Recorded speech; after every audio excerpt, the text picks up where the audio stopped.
How pivotal is tonight's game to the outcome of this entire series? I think it's a very pivotal game psychologically for the Miami Heat to get back to even. If they get back to even and then they can get healthy, then they feel like they got a chance to win the series. I think they already feel that way, but psychologically they're still down. For the Lakers, going up 3-1, this would be a commanding lead for them. LeBron James understands how to finish. You got Danny Green on that team. You got Rondo on that team. So from a leadership standpoint, in a storytelling, historical finishing standpoint, they got great storytellers on the team that can really coach the young players in terms of how you finish, how you destroy a team, and how you close out a series. They got three finishers on that Laker team, on that Laker roster. Miami definitely has to get back to even. But before I get a little further, Molly, I do have to compliment Stephen A. on coming out of COVID looking so fresh and fly. I mean, he definitely, got a new tailor. He looking good. Got the hair all done and everything. Come on, Stephen A. Don't get him up anymore. I just got a haircut. What do you mean coming out of COVID? Good, looking good. I've been COVID free. I've gotten tested about 11 times, though. I'll tell you that much. But let me ask you. I appreciate that, brother. You're looking pretty sharp yourself. But let me ask you this question, Isiah.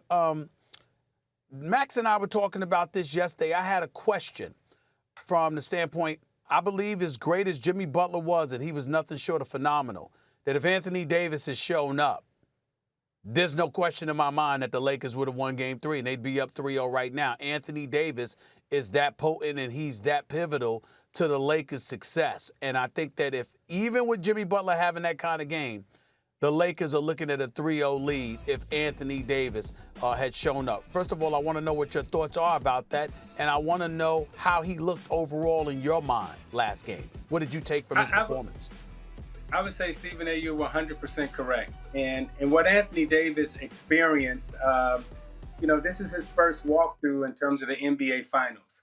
And what all the great players know when you come into the NBA Finals, the most important thing that you need to do is stay out of foul trouble so you can be on the floor to participate and contribute.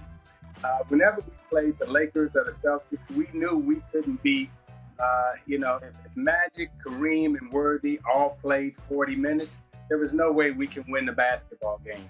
If Bird and McHale, if they got 40 minutes out on the floor, we wasn't good enough to beat their sustained power.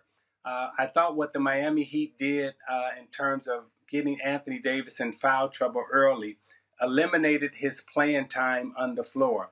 Thus, the Lakers didn't have their full arsenal coming to attack every single time. If Davis and LeBron James can stay on the floor 38 to 40 minutes plus, then I do think the Lakers win. Because the Lakers have the benefit, Stephen A., Max, Molly. They come in with the two best players in the series. Normally, you come in with the best player in the series, but the Lakers are coming in with the two best players on the same team in the series. So from a talent standpoint, they definitely have the talent to win. Isiah, you're the person to ask about this because you've had to answer this question a million times and then again after the last dance and everything. But LeBron James leaves the court with a very little bit of time left. Still, it's officially not the end of the game and just walks off the court. It's not at the end of a series, but it is during a finals loss. Your thoughts about LeBron leaving the court? So, Max, I think, ESPN, ABC, NBC, CBS, those who have covered the NBA over the years, and I do have to give some historical context to this because when I was growing up, you were deemed tough, and when you showed, I guess what they called then poor sportsmanship, from the coaches to the players, everyone had a little edge to them, and that was okay, and that was our understanding in terms of when I was growing up, to have that kind of edge. And I think right now we have been in the past, and we are still being today very selective, keyword, very selective with our critique and criticism of some who don't shake hands and some who do shake hands. Now, Larry Bird is quoted famously in his book, and I went to every NBA Finals of the Lakers and the Celtics. I didn't see Magic and Bird shaking hands at the end of the series, hugging and everything else. Those were my mentors. Those were my models in terms of modeling behavior. So I didn't see Bird shaking hands, and nor did he ever apologize for not shaking hands. I think what we see happening right now is there's a selective, keyword again, there's a selective critique in terms of who does it and who doesn't do it. And I think, there's no standard, but from an emotional standpoint, I think the standard should be that all of you who haven't, competed at the highest level for a championship should understand that we are emotional, passionate beings who do, under those circumstances, carry and take losses extremely difficult.